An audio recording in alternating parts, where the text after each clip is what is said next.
principles that work for you.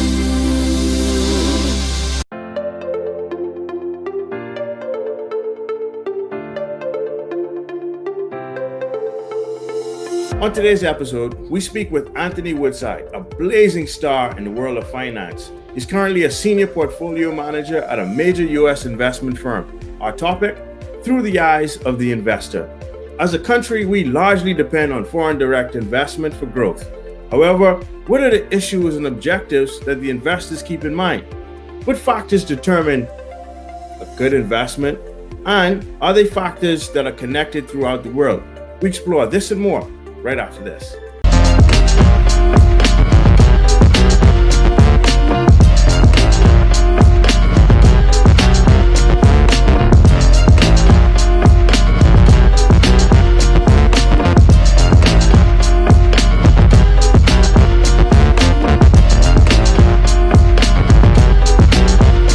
All right, and let's welcome Mr. Anthony Woodside. Anthony, welcome to the show.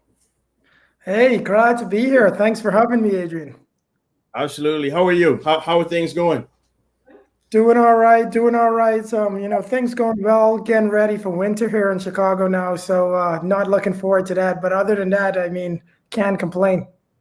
Yeah. Well, Anthony, while we do have you, just wanted to touch on a few points.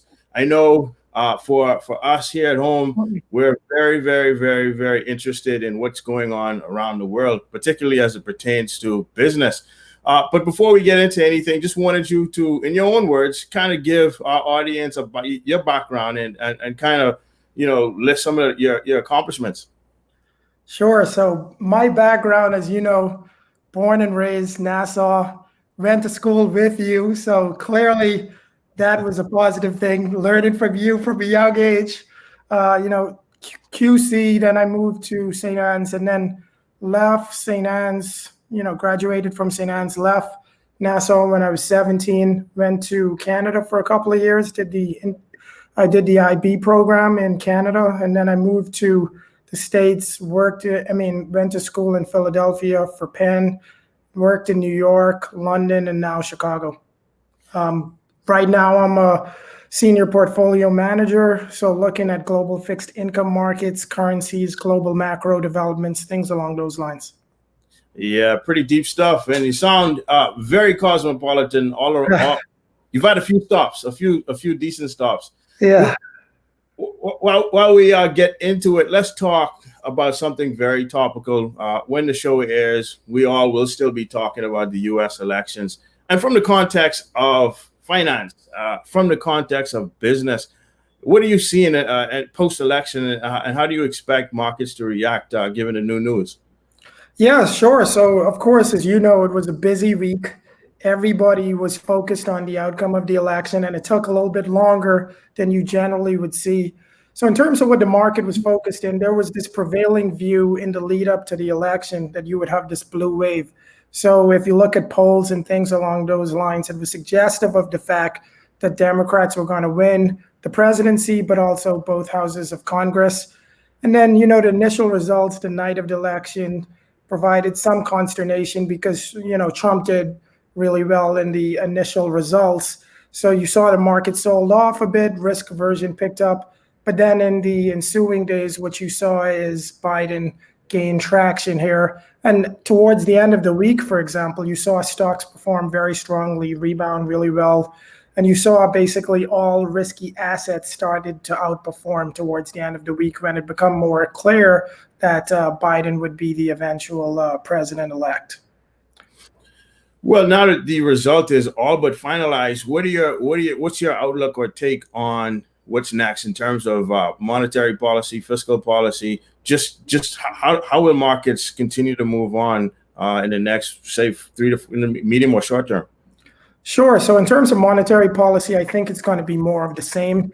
What you have from the Federal Reserve is a posture where they're telling you that they're keeping rates at zero and they're going to do so for the foreseeable future. I don't anticipate that to change. What is going to be important to monitor is fiscal policy. Monetary policy has done a lot of the heavy lifting, did a lot in terms of trying to backstop companies and backstop the economy. And now we are anticipating fiscal policy to pick up some of the slack here.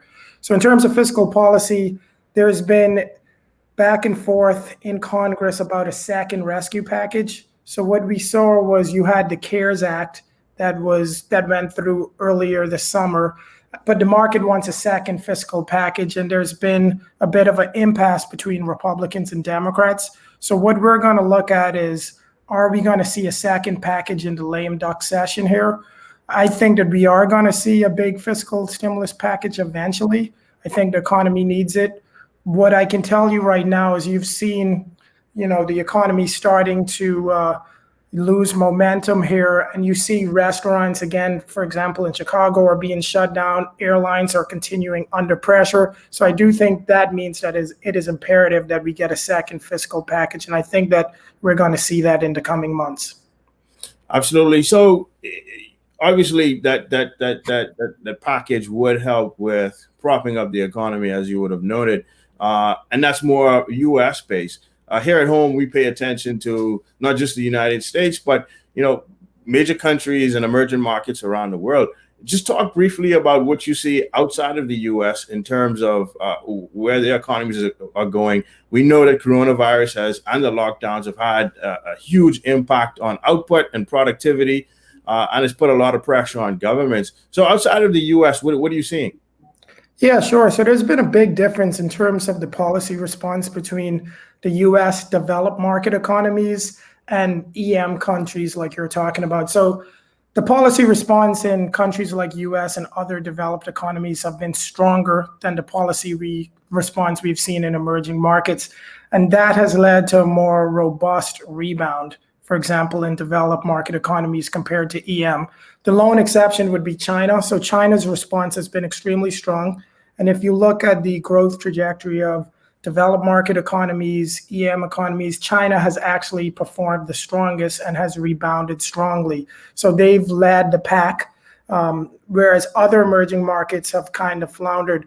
What I do expect to happen is that as you see the economy rebound and the economy become more mature and more strong in developed market economies, I would expect other emerging market economies to benefit as well. But right now, you do see that emerging markets, with the exception of China, have lagged in this recovery compared to developed market economies.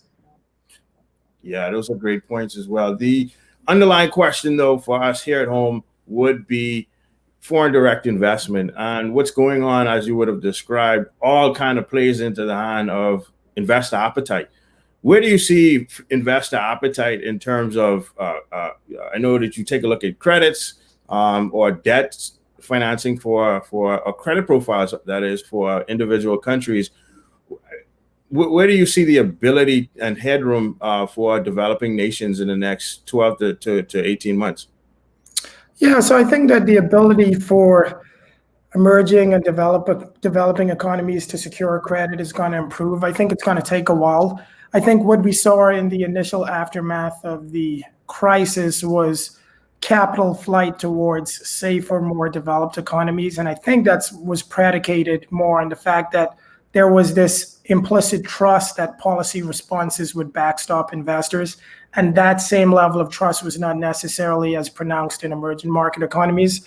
But I do think that as we become more mature and as we get a better handle on the virus here, that investors are going to become more open to foreign direct investment. Reason being is, if you look at some of the yields and the return potential on offer in developed market economies, they're not that strong. So investors are faced with a scenario where they're starved for yield, starved for return opportunities in developed market economies.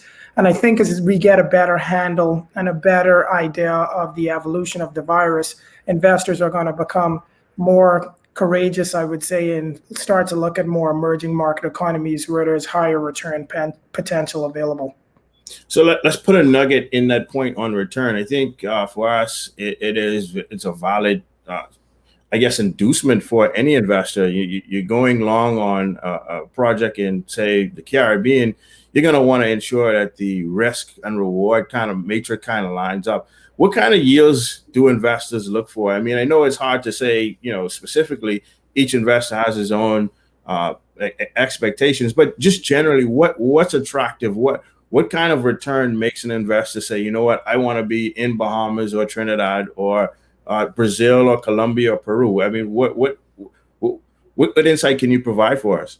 Sure. So you hit on some good questions. First, of course, as we know, the greater risk one takes, the more reward he will seek, right? So in developed market economies, the type of returns that you would look for would be lower than what you would look for in an emerging market economy.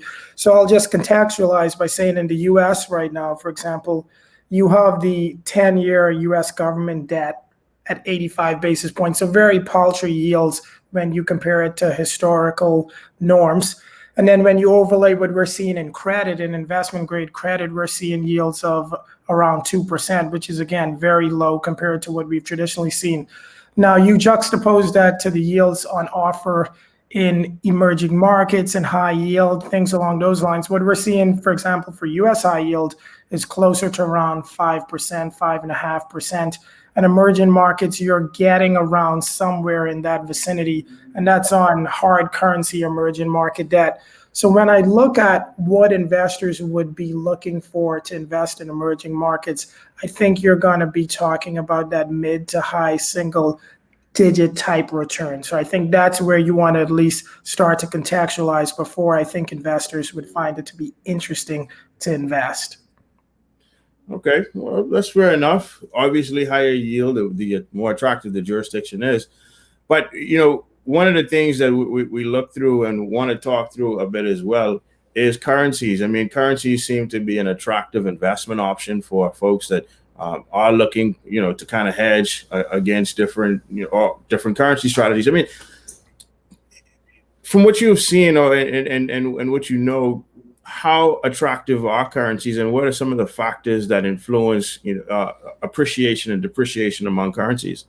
Sure, and currencies are a very important play now, particularly with yields so low. A lot of investors are looking for alternative opportunities aside from just buying government debt or high quality credit. So yeah, currencies definitely have a lot of importance here. So a couple of themes I would talk about in currencies. I guess the foremost concern investors are asking is the direction of the dollar. The dollar has been in a structural appreciation trend for years, and a lot of people have been calling for the turn in the dollar. And we're starting to see a little bit of that in recent months. If you look at the DXY, which is the dollar index here, you'll see that the dollar index is lower by a couple of percent here. Now that obscures the fact that the dollar is lower against developed market currencies, but higher this year against emerging market currencies. So I do think that we might be on the precipice of an inflection point where you can see the dollar go weaker here.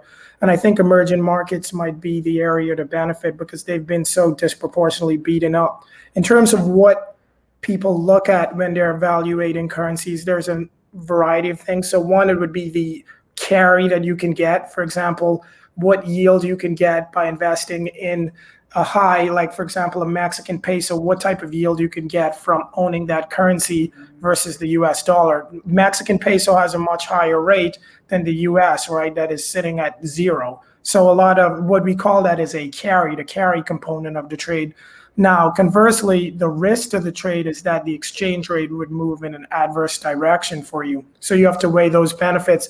But I do think that when you look at the outlook here, given that these currencies are so beaten up, there is a prospect for currencies like emerging market currencies to perform better against the dollar. The other things I would quickly point out when evaluating how attractive a currency is, you look at things like GDP, you look at things like inflation, and you just look at some technical trends as well. So I would say the other thing that you look at is central bank policy. Is the central bank dovish, hawkish, things along those lines? One thing going against the dollar right now is that the Fed has been so aggressive from a monetary policy perspective. Yields are at 0 and the Fed is aggressively expanding its balance sheet more so than other economies. So that is something that can potentially weigh against the dollar going forward as well. Yeah, so I mean, in terms of the dollar and in a wholesome perspective, a undervalued dollar would also impact exports, so it makes exports more attractive. Would that be the point, though, to see exports from the U.S. rise when the dollar is devalued? And then, we'll take that segue into a larger trade discussion around China and its growth in trade. So any insight from you on that perspective? Yeah, that's exactly correct. I mean, when you look at a currency and let's say you are an export-oriented economy, all things being equal, you would want your currency to be lower because it would incentivize, it would make your exports cheaper for like foreigners. So that's exactly correct. And you touch on China and what we've seen, and a source of debate between US and China is the fact that US has postulated that China has kept its currency too undervalued and given them an unfair advantage on trade. What we've seen in recent months is that the Chinese yuan has appreciated versus the dollar, so has performed really well against the dollar. So that's mitigating some of the advantages China has had from an exchange rate perspective, boosting its exports. That being said, China has consistently run trade surpluses against the US. And of course, Trump has talked a lot about that and cried out about that for a while now. So I do think, if we do see this depreciation in the dollar continue, perhaps that can be a source that eases trade tensions between US and China. Who's going to consume the goods from America? Does China have a big appetite? I know we do here in the Bahamas. We're fixed on American goods and services. So sure. What's your viewpoint on that? Yeah, so in terms of US and China, China has been importing some US goods. Like you look at farm product and stuff like that Trump has been very much harping on. There has been an element of that. I do think that the US would benefit generally with exports to other economies as well. An important point to note, though, is when you look at the openness of the US economy relative to some of its counterparts, be it China, be it Europe, you can see that in terms of the openness of the economy, the US is less so. And when I say openness, I mean that when you look at the sum of exports and imports as a percentage of the overall economy, that share in the US is much less than what we see in the eurozone, the UK, and countries like that. So what that means is that the US economy is more predicated on domestic consumption and things along those lines. Sure, they do want to boost exports and they do want to, improve on that front, but the US is largely a domestically driven consumption-based economy. Cool. I mean, the other question, though, is we've talked about China, we've talked about the US. The eurozone, I mean, a very, very important component of the world economy. What's happening there? I mean, what are some of the insights that investors, or some of the things that investors are looking at coming out of the eurozone? Yeah, so the eurozone has been under pressure, as you know. The eurozone, the currency bloc, they've been plagued by a few things. One of the things is that you have so many different countries within the currency bloc that are at different points of their business cycle. So for example, Germany is the strongest economy, the largest economy in the eurozone, and generally has held up well, even during slower periods or recessions, whereas Italy, on the other hand, has struggled considerably. To give you a fact, since Italy joined the eurozone, their economy is significantly smaller than where it was back in 1999, which is a crazy statistics. So basically, you've had an Italian economy that has stagnated and contracted since the inception of the eurozone 20 years ago, which is insane.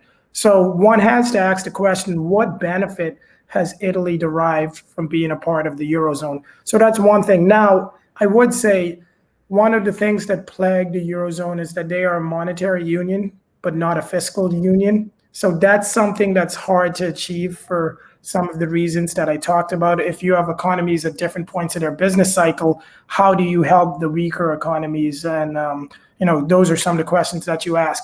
I would say that you've seen the eurozone make a step towards greater fiscal integration this year post-COVID. So they came up with, the ECB's doing this pandemic program where they're buying more aggressively bonds from different sovereigns. And then secondly, they had a eurozone recovery package, which is a step in the right direction for more fiscal transfers. So maybe what we're going to see is the eurozone start to rebound. But unfortunately, right now, if you look at the coronavirus cases in the eurozone, they've basically taken a turn for the worse. So what we're seeing now is some of the reopenings that generally happen during the summer, some of those are being reversed, and that's going to be an impediment for eurozone growth in the coming quarters.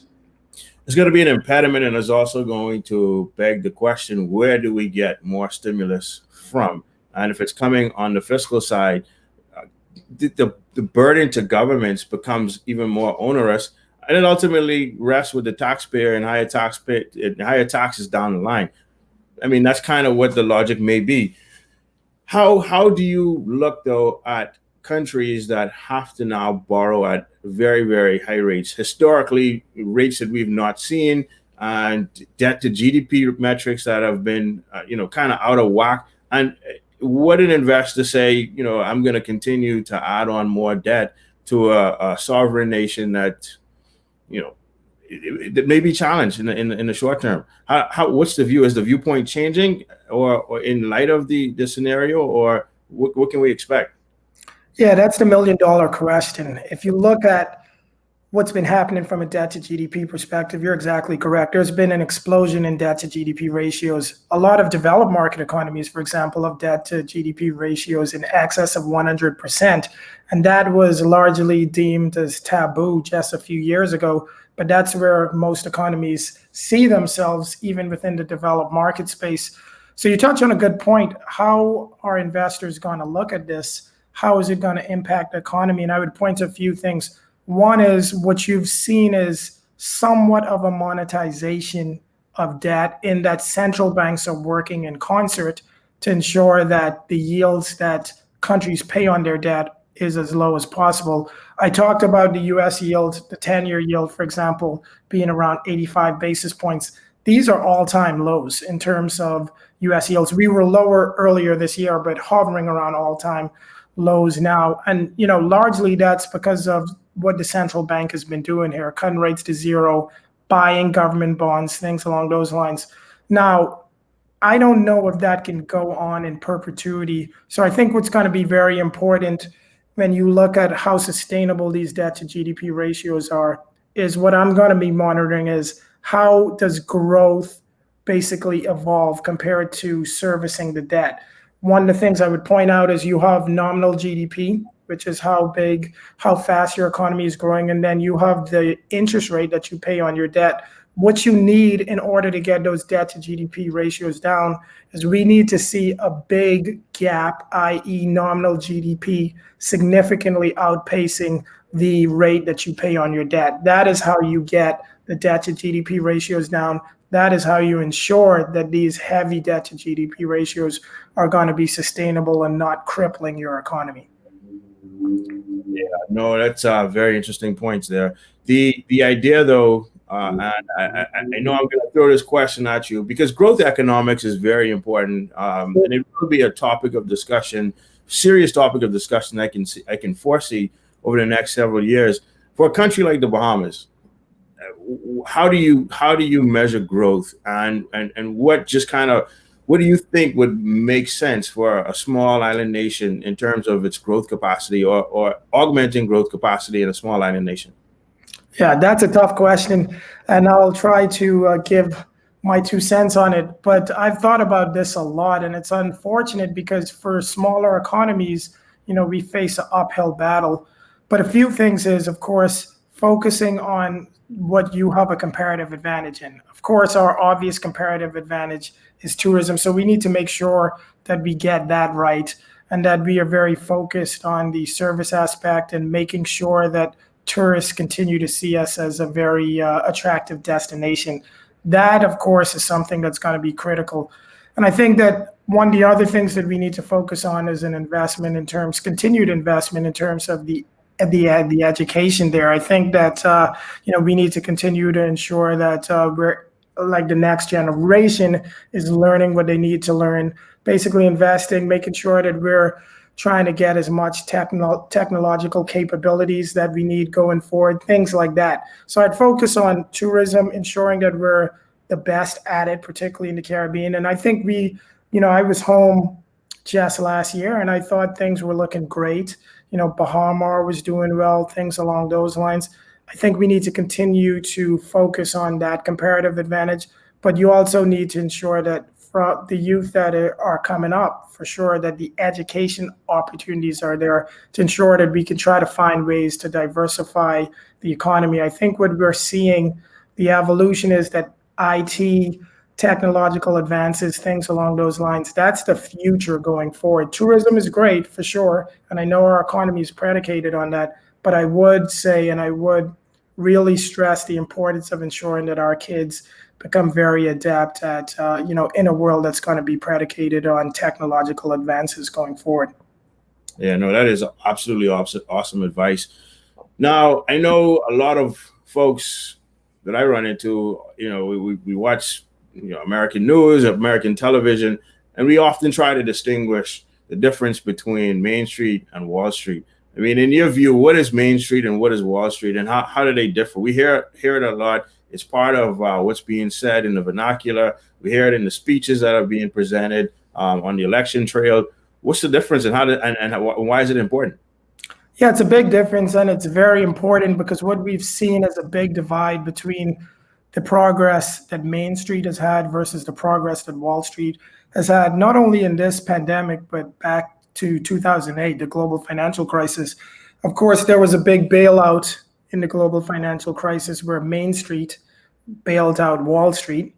And you have to think about a number of things in that Main Street doesn't necessarily get a proportionate amount of the benefits from Wall Street, the profits and things like that, but yet they were called on to bear the cost of bailing out Wall Street.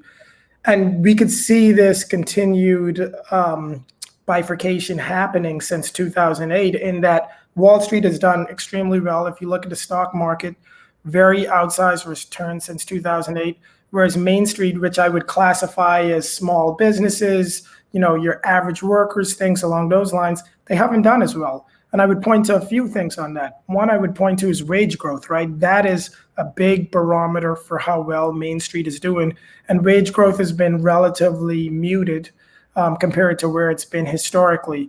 And especially when you compare it to how stock prices have returned. You've seen these really outsized gains in stocks. So the owners of financial securities have done extremely well, whereas Main Street has lagged behind. So what we've seen is the increased inequalities between Wall Street and Main Street. And I think you've seen that manifest itself in a number of ways. If you look at the election in 2016, Donald Trump was able to tap into that frustration. And that was a frustration largely expressed by Main Street. They felt left behind and they wanted a vote for change. And that's why you saw Donald Trump get the support that he garnered. I think that since 2016, we have still seen continued inequality between Wall Street and Main Street. You have seen the unemployment rate continue on a downward trajectory, which is good, but wage growth still has not reached the levels of a very strong booming economy, whereas stock prices have been significantly higher. Now, of course, you have a scenario where the pandemic has caused the unemployment rate in the US to move materially higher again. So now you're going to see a continued frustration being expressed. And you've seen it. You've seen it during the summer in protests and things along those lines. So that's when people talk about Main Street versus Wall Street, those are some of the themes that people are looking at. Anthony, I've really enjoyed the conversation. And before we wrap it up, I just want to ask my final question. Aspirationally, in the next 10 years, I know, you've as cosmopolitan as you are, what would you, where would you like to see how would you like to see the Bahamas, that is, in the next 5 to 10 years, aspirationally? Yeah, 5 to 10 years, I would like to see us continue to fortify tourism for sure. But I would like to see us really focus, like I said, on the technology side of things. I can tell you, man, I look at some of the things being done by kids in schools in the US. I speak with kids, I do internships with kids at my job. And I'm like, some of the things these kids are learning, I mean, that it would definitely make you and I blush. I mean, it's a different world out there. And I think our kids back home have the same ability. They just need the exposure. They need the exposure, and they need someone to stress to them the importance and how imperative it is to pick up these technological skills. Now, one thing I would say is, before you had big disadvantages in terms of like economy size, in terms of population size, things along those lines. Something that I would describe as a great equalizer will be technology going forward. You've seen a lot of disruption, a lot of smaller companies disrupt some industries that you thought would never be disrupted. So these are some of the things when you talk about closing the gap with the rest of the world, this is the way that I think that you can equalize things and close the gap, and that's through technological advances. Yeah, no, that is very important. And as you said, a disruption can bring equality. And, for a guy like yourself that's doing so well, we do appreciate the time that you have taken to come on the show and share some of your ideas and expertise with us. So, Anthony, man, final word is with you. Last word. Yeah, first of all, I'd like to say thank you for reaching out to me. It's been a pleasure reconnecting with you. Like I said, we go way back. So it was great reconnecting. It was great talking to you on the phone, things like that. And, I'm always willing to have these type of conversations for sure. And I'm always, of course, pulling for the Bahamas. I come home every year, multiple times a year. This is the first time I have not done so in my life. And that's largely a result of the pandemic. But I'm always looking to talk to people who want to push the Bahamas forward. And I'm always looking to contribute in any way I can. And I think it's definitely achievable to move like the Bahamas to the next step for sure. We have the talent, we have the resources. It's just about trying to channel that in the right way. You've heard it, folks. We do have the talent, very, very much so. Anthony, thanks so much for taking the time. We enjoyed your presence here today, and we wish you all the best. Thank you for having me, man. I appreciate it. Take care. Watching RBNTV. We are networking, promoting, we're scoring points for you, proclaiming, declaring, here to encourage.